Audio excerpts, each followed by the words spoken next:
Welcome, one and all, to Talking with Tom and Jim. Up above me, Jim Goldrup. They are film historians and world travelers and all kinds of other writers and have the greatest stories. And I'm cutting to the chase here, but you guys, there's a reason why we're talking to you, and you're awesome, and that's why. And then next to me is Daniel Dye. I don't know why he's here at all. Someone who lost his way. And I'm your host, Jeff Greenwald. Guys, I have a quick question for you as I rush through the preamble tonight. And that is airplane stories. Now, I know of one in particular that you have, but I'm wondering, over all your travels, if you have interesting stories that have to do with airports or airplanes in travel. I remember my dad used to fly a little two-passenger plane. Aranca. An Aranca. I was with him. I was a kid, you know. Yeah. So I'm sitting in the back seat, and he's in the front seat, and he's flying the plane, and this like a gear shift in front of me is moving around. I thought, oh, what's that? And I start moving it, and I start playing with the little thing over here. And my dad, for a while, he couldn't figure out why, but we were losing altitude. He finally figured out and told me to, don't touch me. Who needs a fuel pump? Another time he was flying, when he landed, because of the wind, we had to go through a barbed wire fence. But with other airplanes, Jeff, I know he loves airplanes. He would love to be on one of these, flying from Pokhara, Nepal, to Jomsom or Manong, Nepal. Little 16-seater. Jeff would not like it.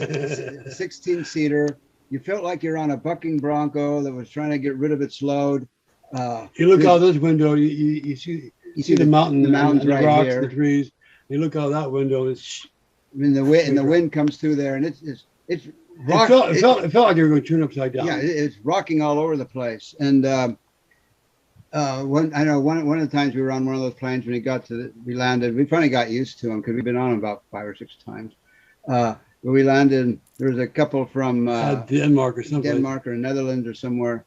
And we asked them what they thought of it, and they just burst out laughing. And then you could tell about the one in Salt Lake. We were told that about the plane sometimes. Where we took off is one airport. Yeah, you go right above there. In a dirt runway, you fly over this one mountain. You can fly over, and you can barely see planes making it. And sometimes they don't make it. Well, some of those planes don't make the trip at all. I mean, they end up. And a lot of times they're canceled because it's going to be windy or cloudy and they can't do it. But there's been some that don't quite make it to the other end. Did you ever tell a story about the one in Utah? Not on the show. That's the one I know. Is the one in Utah. Oh, okay. Yeah. Well, it made the news back on the East Coast. You made the nationwide news, Jim. We were in the airplane. We're flying along, and we just took off from Salt Lake. Yeah, and then this is just a normal 787 airplane, right? Like normal. A regular Southwest airline. And a few minutes after we took off, there was a bang and the plane would shake, and then a bang and the plane would shake. Kind of like that elevator in Kiev. And people were kind of looking around. We didn't see it, which I'm glad, because each time it would bang, there would be flames that would shoot all the engines. One of the engines over on the other side. And the voice comes over the intercom saying, we're going to be going back to. Nothing to worry about. Oh, nothing to worry about. It's like a car backfiring. But we will be returning to Salt Lake Airport, and so just be comfortable. Be comfortable, and then and they're going along, bang, bang, like that, and then finally, voice on the intercom. As we approach the airport, don't be alarmed if you see fire engines and ambulances along the runway. and then before we coming for the landing, and when we land, prepare for an emergency quick exit. Did they make you go down like everything okay? Everything was okay. And as I was leaving the plane, the captain was there, and I looked at him and I said, "Thank you for the flight. And he just burst out laughing. It made the news back east. Morgan Woodward, our actor friend that was in Cool Hand Luke in those films, he called us up on the phone. We were talking to him. We told him we were on that plane. He said, "You were on that plane?" But it didn't stop us from flying.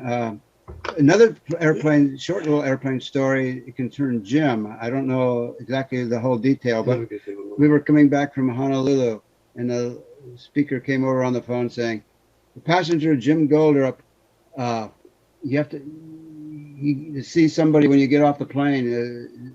But do you remember what it was about? I don't. I forgot all about that. I don't remember what it was about. They wanted to see about something, but I don't know what it was. But it was nothing. He didn't do anything bad, so he was Little plane story, which we weren't on. Our good friend, actor Jeremy Slate, was almost on it, but he had to cancel it, which was a good thing. It was the plane that flew into one of the planes that flew into the 9/11. 9/11. Oh wow! But most of our airplane flights were long and boring. Long and boring, normal. I was on another airplane flight, first time on a big airplane. I got one more. Okay, but first time on a big airplane, and we're leaving Chicago, and it was lightning and thunder and rain and everything, and they said we're heading toward Atlanta. That we're gonna have to make an emergency landing in Louisville or someplace, and because the wheel, some kind of a leakage, I forget what they call it. The wheels may not come down, and so we landed in a storm, but the wheels fortunately came down, so all was well. But another airplane story. 1975, we were going to Europe. Took off from San Jose and flying along, and this kid, he just turned 21. And he ended up being from, used to live in Ben Lomond, so we were talking to him a little bit. But anyway, he was celebrating his 21st birthday, drinking Jack Daniels. And I was sitting right in front of him, and all of a sudden, he grabbed a hold of my seat. all my hair all over me. And what can you do? You're on an airplane. You can't change your clothes. He apologized. I didn't yell at him. He accepted his apology. I went in the restroom and kind of cleaned myself off. Did they at least give you a second set of peanuts for that? No, but that airplane in Salt Lake City, when we had to go back, they gave us a voucher for, besides getting on another plane and flying home, they gave us a voucher for another round trip ticket. So it all worked out well that way. Do you have any interesting airplane stories? I have so many airplane stories. It's like, I'll choose one because it involves Dan. But I have so many. People always think like, "Oh, Jeff, you were always scared of flying," because I'm terrified of flying, right? And no, I was not always scared of flying. But I've been through so many crazy disasters on planes that I am now scared of flying. Like, it wasn't always that way. But anyway, the one that I'll tell was we were in Atlanta. So Dan's like, I know exactly what you're doing. We're in Atlanta and there's a hurricane coming. Oh. We have to fly from Atlanta to Orlando. It's like a 45-minute flight. And we're stuck in Atlanta for hours because of this hurricane. And so we flew like all the way to Atlanta, from California to Atlanta. So we did the 6-hour flight, no problem, but we're stuck in Atlanta for this 45-hour flight. And the hurricane's coming in and doing all this stuff, and there's lightning, crazy lightning, and I'm freaking out. So Dan takes me over to like the Mexican restaurant, and I had this giant margarita, and I'm sipping, I'm trying to calm down. And then we're timing it to where they're like, okay, we're going to be boarding in like 10 minutes. I'm like, okay, we're boarding. And I did 2 big shots of tequila, downed the margarita, ran to the plane. Never mind, we can't board yet. Oh, and that's when the lightning hit the freaking... Yes. So we get to the gate, and like I just had way too much to drink to get on this flight. Lightning hit those walkways that you use to get on the plane, right? Yeah. Lightning hit our walkway thing. I don't know what they're called, but hit it and caught it on fire right in front of us.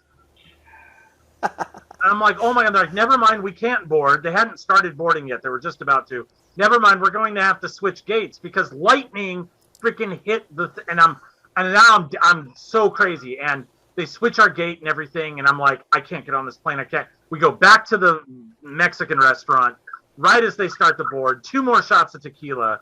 So I've got 4 shots of tequila and a giant margarita in my stomach. And we get on this plane and we're flying through this lightning storm. And it's just bouncing, going crazy. I have my eyes shut.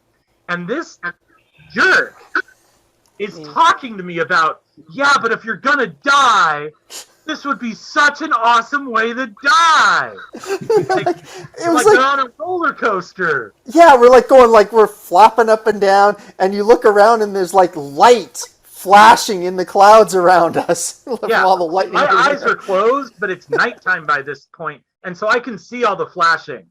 And in addition to the whole discussion of this guy who's terrified with his eyes shut, this would be a great way to die conversation. The other thing he's doing the whole time is it bounces and he's like, yeah, woo! Like it's a roller coaster. And in between going, yeah, he's going, Jeff, don't open your eyes. Wow! Yeah. Okay, Jeff, don't open your eyes. Woo! Oh, yeah. Kill him. Absolutely. If I had been on the plane with you guys when the fire was on I would have been taking pictures of it. Like you couldn't have kept me away from seeing it. Yeah, the thing that went through Jim's and my mind on that flight, you know, we didn't tell each other then, but it's what we told each other after went through our minds. Is Miss Abraham going to think she's been abandoned again if something goes wrong? Because she's been abandoned in her past life. I mean, we were on a bus in India over a road that never should have been made, going through the mountains, and we got to a point where the road's under construction. The bus is going. Some people saw way down below, 1,000 feet below or something, a truck that had gone off the edge before. And everybody rushes to that side of the bus. The ticket collector in the back of the bus unhooks the back, ready to jump. And Jim and I just kind of look at each other and smile and say, I guess this is it.